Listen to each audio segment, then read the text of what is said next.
Komanda Nacionālajie varoņi prezentē savu ideju par to, kā efektīvi izmantot vecus nevajadzīgus diskus, izveidojot saules enerģijas kolektoru. Mūsdienās diskus vairs tik daudz neizmanto, jo daudz kas ir pieejams internetā, sevišķi mūzika. Datu uzglabāšanai var izmantot gan USB, gan ārējos cietos diskus. DVD diski kļūst daudz pieprasītāk nekā parastās CD matrices. Tādēļ lielie disku kalni mūsu mājās kļūst nevajadzīgi, un mēs tos varam izmantot citiem mērķiem. Kā zināms, diskiem tā puse, kurā ieraksta informācijas, darbojas kā spogulis un labi atstaro gaismu. Šāds kolektors ir ļoti lēts, jo tur izmanto veco nevajadzīgo žogu un vecos diskus, stieples un darbarīkus, kā urbi un knaimes.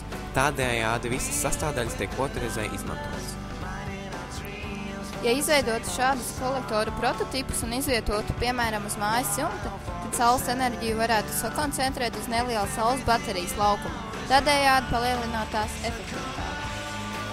Tas nenodara ļaunumu apkārtējai videi, jo saules enerģija ir nekaitīgs, neizzūdošs resurss, un arī pats agregāts nav kaitīgs dabai, un arī tā izveidas process nenodara nekādus kaitējumus videi.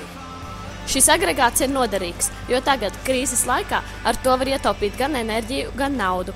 Šis produkts ir noderīgs ikvienam no mums, tas iedaras jebkurā mājā, tas ir ērti izmantojams un glabājams.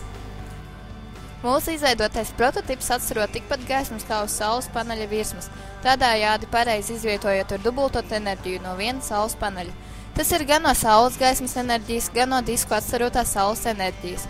Uzlabojot kolektoru formu, šo enerģiju varētu krietni palielināt. I feel good.